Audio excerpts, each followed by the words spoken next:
এদিকে জুমার পরেই চট্টগ্রামে ডক্টর ইউনূসের বাড়িতে হামলা, ভেঙে দেওয়া হলো ডক্টর ইউনূসের ঘরবাড়ি। ভয়ানক অ্যাকশনে নেমেছে আওয়ামী লীগ ছাত্রলীগের প্রায় 1000 কর্মীরা। আওয়ামী লীগ চারটি পরিকল্পনা নিয়ে এগোচ্ছে বলে আমার কাছে মনে হচ্ছে। আওয়ামী লীগ 300 আসনে যে আওয়ামী লীগের প্রার্থী ঘোষণার কথা, 300 সিটে আওয়ামী লীগের প্রার্থী কনফার্ম করা হয়েছে। আর তাদের যারা লোকজন রয়েছে তাদেরকে যদি স্বতন্ত্র প্রার্থী হিসেবে আরও 30-35টি আসন আওয়ামী লীগ আনতে পারে নির্বাচনে, সরকার কারা গঠন করবে, এটা নিয়ে আওয়ামী লীগ কাজ করে যাচ্ছে। সেনাবাহিনীকে আমি অনুরোধ করব যে ওকে ধরেন আগে জিজ্ঞেস করেন এই সজীব ভুইয়া জানেন কিনা এই সশস্ত্র সংগ্রামের অস্ত্রগুলা কোথায়, এই অস্ত্রগুলি তো দরকার। 13 নভেম্বর রাজধানীতে লক্ষাধিক লোকের সমাগম ঘটাতে চায় আওয়ামী লীগ। ঢাকায় 1 লাখ লোক জড়ো করে ফেলবে 13 নভেম্বর। আরেক সপ্তাহের মধ্যে পরিকল্পনা বাস্তবায়নের দায়িত্বে আসাদুজ্জামান খান। কি হবে ঢাকায় যদি 1 লাখ লোক আওয়ামী লীগের জমায়েত হয়, তাহলে তো আমরা নির্বাচন, এই সরকার, এগুলো নিয়ে কি ভাববো? এই নির্বাচনকে বন্ধ করাই কি ভারতীয় সেনার টার্গেট, এবং সেই জন্যই কি হাসিনাকে ফেরাবে ভারতীয় সেনা? এবং প্রশ্ন, সেই জন্যই কি অ্যাকশনে নামলো ভারতীয় সেনা? তথ্য উঠে আসছে কিছুটা তো এমনটাই ইঙ্গিত করছে। আসসালামু আলাইকুম রহমতুল্লাহ, সবাই কেমন আছেন? আশা করি সবাই অনেক অনেক ভালো এবং সুস্থ আছেন। সবাইকে স্বাগতম জানাচ্ছি আমাদের আরেক নতুন ভিডিওতে। প্রতিদিনের মতো আমি আপনাদের সিরিয়াস ফারুকি আবারও চলে আসলাম নতুন একটা ভিডিও নিয়ে। দর্শক, আজকের ভিডিও টাইটেল এবং থাম্বনেল দেখে ইতিমধ্যে বুঝতে পেরেছেন আজকের ভিডিওটা কতটা গুরুত্বপূর্ণ হতে চলেছে। দেশে যে রাজনৈতিক চলমান অস্থিরতা, দেশে যে রাজনীতির যে চলমান বিষয়টা চলতেছে, তারই ধারাবাহিকতা আজকের ভিডিওটা। আপনারা সবাই তোমাদের ভিডিওর শুরুতেই বেশ কিছু অংশ বিশেষ দেখে বুঝতে পেরেছেন আজকের ভিডিওটা কতটা গুরুত্বপূর্ণ হতে চলেছে। তাই আমি এই বিষয়টা নিয়ে আর বেশি বিস্তারিত বলবো না, কারণ বিস্তারিত বলতে গেলে ভিডিওটা অনেক লম্বা হয়ে যাবে। তাই সংক্ষেপ আকারের ক্ষেত্রে আপনাদেরকে মূল আলোচনা নিয়ে যাচ্ছি। তার আগে আপনাকে ছোট্ট একটি অনুরোধ জানিয়ে রাখতে চাই, যারা ফারুকি অনলাইন ইউটিউব চ্যানেলটিতে এখনো নতুন আছেন, প্লিজ দয়া করে আমাদের চ্যানেল সাবস্ক্রাইব করে সাথে থাকবেন। যারা ইতিমধ্যে সাবস্ক্রাইব করেছেন তাদেরকে অসংখ্য ধন্যবাদ। দর্শক, আর বেশি কথা না পারে আমরা সরাসরি ভিডিওর বাকি অংশগুলো একটু ধারাবাহিকভাবে একটু বিস্তারিত দেখে আসবো। সবাইকে অনুরোধ করবো ভিডিও ধৈর্য সহকারে আশা করে দেখে আপনার মূল্যবান মতামত কমেন্টে জানাবেন। বর্তমান বিরূপ পরিস্থিতি মোকাবেলা করার জন্য আওয়ামী লীগ চারটি পরিকল্পনা নিয়ে এগোচ্ছে বলে আমার কাছে মনে হচ্ছে। আওয়ামী লীগ চারটি ডাইমেনশনে চতুর্ভুজ তৈরি করে তারা বর্তমান সমস্যা মোকাবেলা করতে চাচ্ছে। তাদের প্ল্যান এ, সেই প্ল্যান এটা হলো যে আসলে শেখ হাসিনা পদত্যাগ করেননি। ইতিমধ্যে রাষ্ট্রপতি বলেছেন যে পদত্যাগের যে সকল কাগজপত্র থাকা দরকার সেটা তাদের কাছে নেই। শেখ হাসিনা একাধিকবার বলেছেন যে তিনি পদত্যাগ করেননি, আবার বলেছেন যে ঠিক আছে আমি পদত্যাগ করিনি, কিন্তু আমি পরিস্থিতি মেনে নিয়েছি, এখন এটা তত্ত্বাবধায়ক সরকার অধীন নির্বাচন হলে আমি অংশগ্রহণ করতে চাই। তো দুটো অপশনের দিকে তাকিয়ে যেটা সে চেষ্টা করছে যে ভারতের সহযোগিতায় যে কোনো মূল্যে আবার যদি প্রধানমন্ত্রীর রূপে আসা যায়, এটা হলো তাদের প্ল্যান এ। আর প্ল্যান এর 99% তারা কাজ করছে গোপনে ভারতের সহযোগিতা নিয়ে এবং বিদেশি যে সকল এজেন্ট রয়েছে, বন্ধুবান্ধব রয়েছে, তাদের সাহায্য সহযোগিতা নিয়ে। এবং ইতিমধ্যে ধরেন আমেরিকাকে তারা বলতে গেলে নিউট্রালাইজ করে ফেলেছে। তো এটাকে তারা গোপন রেখে প্ল্যান এ অনুযায়ী তারা আবার ফিরে আসতে চাচ্ছে, কিন্তু এটা তারা বলছে না। তারা এটাকে অনেকটা বিস্ফোরণের মতো, অনেকটা টুস করে ঢোকার মতো, অনেকটা সুনামির মতো তারা এই জিনিসটা ঘটাতে চাচ্ছেন। তাদের দ্বিতীয় যে প্ল্যান, সেই দ্বিতীয় প্ল্যানটা হলো যে বাংলাদেশের রাজনৈতিক পরিস্থিতিটা নর্মালাইজ করা এবং যেটাকে বলা হয় রিকনসিলিয়েশন।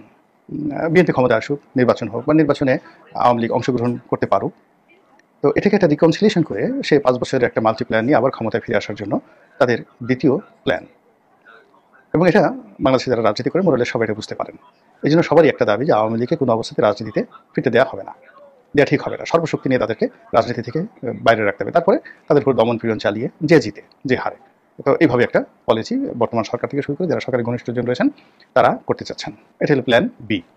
আর প্ল্যান সি, প্ল্যান সি হলো নির্বাচন যদি হয় তাহলে সেক্ষেত্রে যাকে বলা হয় পাকিস্তানে যেভাবে ইমরান খান জেলখানাতে থেকে তিনি নির্বাচনে অংশগ্রহণ করে একটা বিস্ময়কর সফলতা লাভ করেছেন, ঠিক একই নিয়মে একই পদ্ধতিতে আওয়ামী লীগও চাচ্ছে যে তার দল কোনো রকম দলীয় ব্যানার ছাড়া স্বতন্ত্র প্রার্থী হিসাবে বিভিন্ন জায়গাতে যারা জনপ্রিয় প্রার্থী রয়েছেন তারা দাঁড়াবেন এবং এর জন্য যত অর্থ খরচ করা লাগে, যা কিছু করা লাগে, এটা আওয়ামী লীগ করবে এবং সঙ্গে তো রয়ের সাপোর্ট থাকবে। আর রয়ের যে সকল এজেন্ট প্রশাসনে আছে তারাও সেই কাজ করবে। এবং ইতিমধ্যে আপনারা লক্ষ্য করেছেন যে নির্বাচনের কোনো নামগন্ধ নেই।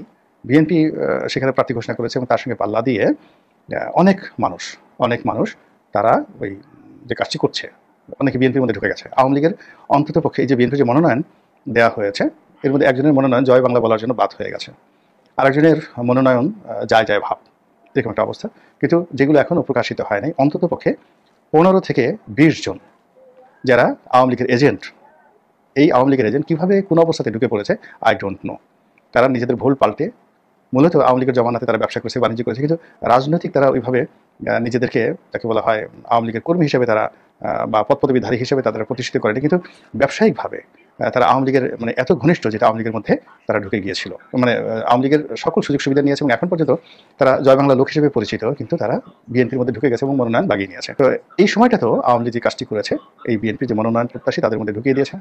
2 নম্বর হলো যে বিএনপির যে সকল প্রসপেক্টিভ প্রার্থী আছে, একদম ডাইহার্টেড বিএনপি, যারা এই মনোনয়ন না পাওয়ার কারণে বিক্ষুব্ধ, তাদেরকে স্বতন্ত্র দাঁড় করিয়ে দিয়ে তাদেরকে পাশ করিয়ে আনার জন্য যত টাকা দরকার আওয়ামী লীগ সেটা খরচ করবে, এই যে প্ল্যান সি এর আন্ডারে। আর থার্ড হলো আওয়ামী লীগের যে সমস্ত ব্যবসায়ী রয়েছে, যে সমস্ত লোকজন মোটামুটি নিউট্রাল রয়েছে, তাদেরকে এই সময়টিতে রাজনীতিতে মানে অ্যাক্টিভ করানো হয়েছে।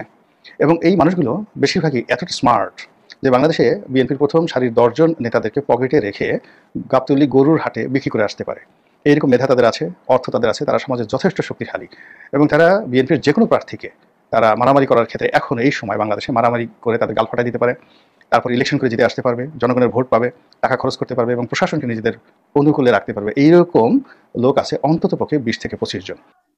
তাহলে বোঝার চেষ্টা করুন যে বিএনপির মধ্যে ঢুকে আছে 15 থেকে 20 জন, এই মধ্যে যারা মনোনয়ন পেয়েছে।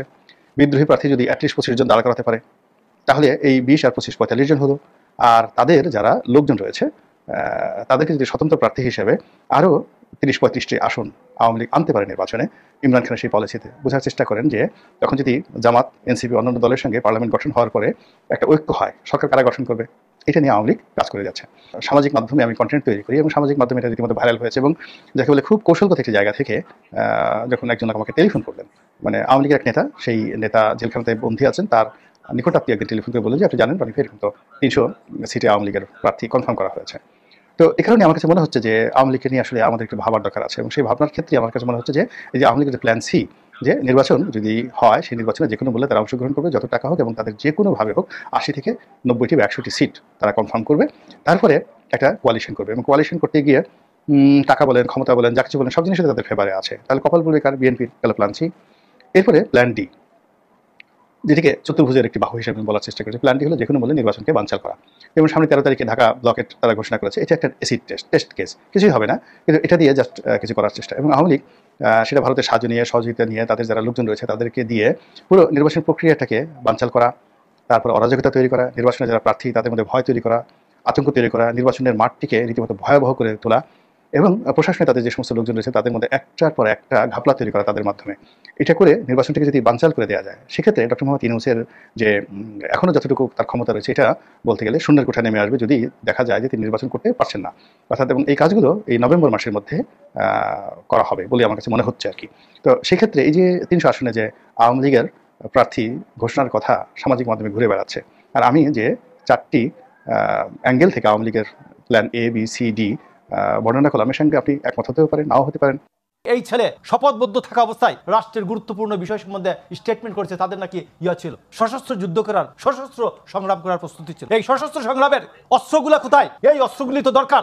এই 7,500 অস্ত্র লুট হয়েছে 485 থানা থেকে। এই থানার অস্ত্রগুলি, এর মধ্যে এসএমজি আছে, সাবমেশিন গান আছে, এই এসএলআর আছে, লাইট মেশিন গান আছে, তো ওই এলএমজি আছে, এই অস্ত্র সহ আছে। তো এই অস্ত্রগুলি কোথায়? এই সজীব ভুইয়া জানেন কিনা? তিনি শপথবদ্ধ থাকা অবস্থায় বলেছেন। তাকে আমার মনে হয় ধরে আগে সেনাবাহিনীকে আমি অনুরোধ করব যে বাংলাদেশের প্রতিরক্ষা বাহিনীর যে শপথ নিয়েছেন, বাংলাদেশের স্বাধীনতা সার্বভৌমত্বের প্রতীক হচ্ছে বাংলাদেশ, বিরতির পরে এদেরকে আমি বলবো যে ওকে ধরে আগে জিজ্ঞেস করেন যে ওই অস্ত্রগুলো কোথায়। যেদিন হাসান আরিফকে এই স্থানীয় সরকার, পল্লী উন্নয়ন ও সমবায় মন্ত্রণালয়, এটা বেসিক্যালি প্রধানমন্ত্রীর পরে দ্বিতীয় সর্বোচ্চ মন্ত্রণালয়, এটা থেকে হাসান আরিফের মতো একজন অভিজ্ঞ মানুষকে সরিয়ে এই পিচ্চি ছানাকে দিয়েছেন ডক্টর ইউনূস। তার নলেজের বাইরে তো এটা হয় নাই। তখনই আমি বলেছি যে ডক্টর ইউনূসের নিরপেক্ষতা প্রশ্নবিদ্ধ। আমি ওই দিন থেকে শুরু করেছিলাম যে এটা ঠিক হয় নাই। এবং এই ছেলে সর্বশেষ তার কুমিল্লায় 2400 কোটি টাকা নিয়েছে, আর তার নিজ উপজেলায় মুরাদনগরে নিয়েছে 453 কোটি টাকা, মানে 450 কোটি টাকার উপরে। আমি খবর নিয়েছি আমার বানিয়াচঙ্গে 1,14,00,000 টাকা না কত এইরকম বরাদ্দ নিয়েছে। বরাদ্দ। তো একটা মানুষ যে 400 গুণ অন্য বাংলাদেশের অন্যান্য উপজেলা থেকে 400 গুণ বেশি বরাদ্দ নিতে পারে ডক্টর ইউনূসের মতামতের বাইরে। শেখ হাসিনা তো কোনো টুঙ্গিপাড়ায় অন্যান্য উপজেলা থেকে 400 গুণ বেশি বরাদ্দ নাই। তো হাসিনার সিমডমকে এখানে করে গেছে, সে হাসিনার সিমডমকে অনেক উপরে নিচে ফেলে দিচ্ছে। হাসিনা ওইখানে তিনি কি মানে উপদেষ্টার চেয়ারে থেকে? এই জন্য আমি আপনাকে বলছি যে উপদেষ্টার চেয়ারে থেকে বর্ষে ইলেকশন করবে, কিন্তু তিনি এত তো সহজ না। না তিনি তো একেবারে রাষ্ট্রপতির কাছে ওত নিয়েছেন যে আবেগের বশবর্তী হয়ে কিছু করবেন না। আবেগের বশবর্তী হয়ে, বিরাগের বশবর্তী হয়ে, লোভের বশবর্তী হয়ে কিছু করবেন না, সবটাই করেছেন। এবং এই ছেলে শপথবদ্ধ থাকা অবস্থায় সে রাষ্ট্রের গুরুত্বপূর্ণ বিষয় সম্বন্ধে স্টেটমেন্ট করেছে। তাদের নাকি ছিল এই সশস্ত্র যুদ্ধ করার, সশস্ত্র সংগ্রাম করার প্রস্তুতি ছিল। এই সশস্ত্র সংগ্রামের অস্ত্রগুলা কোথায়? এই অস্ত্রগুলি তো দরকার। এই 7,500 অস্ত্র লুট হয়েছে 450টি থানা থেকে। এই থানার অস্ত্রগুলি, এর মধ্যে এসএমজি আছে, সাবমেশিন গান আছে, এসএলআর আছে, লাইট মেশিন গান আছে, তো এলএমজি আছে, এই অস্ত্র সহ আছে। তো এই অস্ত্রগুলি কোথায়? এই সজীব ভুইয়া জানেন কিনা? তিনি শপথবদ্ধ থাকা অবস্থায় বলেছেন। তাকে আমার মনে হয় ধরে আগে সেনাবাহিনীকে আমি অনুরোধ করব যে বাংলাদেশের প্রতিরক্ষা বাহিনীর যে শপথ নিয়েছেন, বাংলাদেশের স্বাধীনতা সার্বভৌমতার প্রতীক হচ্ছে বাংলাদেশ। আমরা বিরতির পরে এদেরকে আমি বলবো যে ওকে ধরে আগে জিজ্ঞেস করেন যে ওই অস্ত্রগুলো কোথায়। 13 নভেম্বর কি হচ্ছে? সরকার কেন নড়ে চড়ে বসছে? কেন সরকার সমর্থক পত্রপত্রিকা হঠাৎ আওয়ামী লীগ নিয়ে মিছিল করছে? আপনারা সবাই জানেন, আওয়ামী লীগ নিউজ করছে, আপনারা সবাই জানেন, আমরাও জানি। তবে ওই যে আমরা যে রাষ্ট্রে বাস করি, এই রাষ্ট্রের ভাষ্য অনুযায়ী নিষিদ্ধ ঘোষিত সংগঠন তার কর্মসূচি তো আমরা প্রচার করি না, করতে পারি না, বা সেগুলো নিয়ে বলা যায় না। কিন্তু যখন সরকারের সহযোগী অথবা সরকারের দিকে নমনীয় অথবা আওয়ামী লীগ বিরোধী সংবাদপত্রগুলো এই খবরটা সামনে আনে, তখন বোঝা যায় যে আলোচনার খোরাকি কিছু একটা আছে।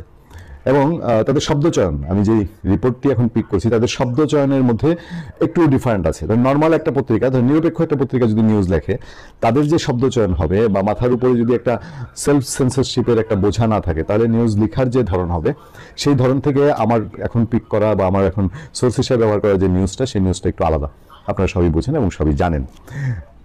13 নভেম্বর আওয়ামী লীগ একটা বড় টাইপের কিছু করতে চায়, এরকম সোশ্যাল মিডিয়ায় যথেষ্ট খোঁজ খবর আছে। অনেকেই সোশ্যাল মিডিয়ায় বলছেন যে আওয়ামী লীগের দিন আসলে কি করবে, কি ঘটতে যাচ্ছে সেদিন। কিসের প্রেক্ষিতে এই আমার দেশ পত্রিকা এই নিউজটি করেছে যে হঠাৎ করেই 13 নভেম্বর নাশকতার ছক আওয়ামী লীগের? মানে নাশকতা করলে তারা তো এর আগেও নিউজ করেছে যে আওয়ামী লীগ কি নাশকতা করতে চায়, কিভাবে করতে চায়, কিন্তু 13 নভেম্বর কেন করতে চাচ্ছে? একটা ফটো কার্ড করেছে, সেই ফটো কার্ডেও বেশ কিছু পয়েন্ট আউট আছে। যেমন রাজধানীতে লক্ষাধিক লোকের সমাগম ঘটাতে চায়, তারপরে আদালত পাড়া ও গুরুত্বপূর্ণ সরকারি স্থাপনায় বোমাবাজির টার্গেট, পরিকল্পনা বাস্তবায়নের দায়িত্বে আসাদুজ্জামান খান, মানে সাবেক স্বরাষ্ট্রমন্ত্রী আসাদুজ্জামান খান কামাল, সহায়তা দিচ্ছেন পলাতক মনিরুল ও ডিএমপি কমিশনার হাবিব, হাসিনার রায় হলে গোপালগঞ্জ মাদারীপুরে অরাজকতার পরিকল্পনা, মাঠ পর্যায় থেকে এখনই সেনা না উঠানোর পরামর্শ। খুব সিগনিফিক্যান্ট একটা কথা। মাঠ পর্যায় থেকে সেনা না উঠানোর পরামর্শটা কি, আমরা একটু পড়বো, একটু জানতে চাই। আর বাকি পয়েন্টগুলো যে করছে, যে আদালতে বোমাবাজি, 1 লাখ লোক সমাবেশ, এইটা যদি আমার দেশ রিপোর্ট করে অলরেডি জানিয়ে দিয়েছে, তো আজ আমরা কথা বলছি 7 নভেম্বর 2025, তাই না? তাহলে এই খবরের পরে তো নিশ্চয়ই আমার দেশের সরকার বা এই দেশের সরকার আর চুপ করে বসে থাকার কথা নয়। এখনো 8, 9, 10, 11, 12, 13, 6 দিন বাকি আছে। 6 দিন পরেও যদি আওয়ামী লীগ এগুলো করে ফেলতে পারে, তাহলে ধরে নিতে হবে দেশ আওয়ামী লীগের, অনেকটা, তাই না? আচ্ছা, ক্ষমতাচ্যুত প্রধানমন্ত্রী, আমি আগেই বলেছি তাদের শব্দচয়ন তাদের মতো হবে। শেখ হাসিনার বিরুদ্ধে আন্তর্জাতিক অপরাধ ট্রাইব্যুনালে করা গণহত্যা মামলার রায় কবে হবে তা জানা যাবে 13 নভেম্বর। যে কারণেই তাহলে 13 নভেম্বর আগে থেকে আমরা বলছি যে সেদিন একটা রায়, মাহফুজ আলমউদ্দিন বললো যে আমরা আগামী সপ্তাহে একটা রায় পেতে পারি।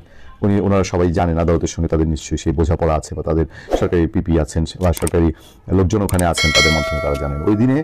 ওই দিনকে কেন্দ্র করে বড় ধরনের নাশকতা ও বিশৃঙ্খলার নকশা এঁকেছে তার দল। কার্যক্রম নিষিদ্ধ আওয়ামী লীগ। তাদের লক্ষ্য সহিংস পরিস্থিতি তৈরি করে বিচার প্রক্রিয়া বাধাগ্রস্ত করা। এই পরিকল্পনার সমন্বয় করা হচ্ছে প্রতিবেশী দেশ ভারত থেকে। এটা মোটামুটি টেবিলে বসেই লেখা যায় এই কি হচ্ছে বলতে যাচ্ছে আমার দেশ।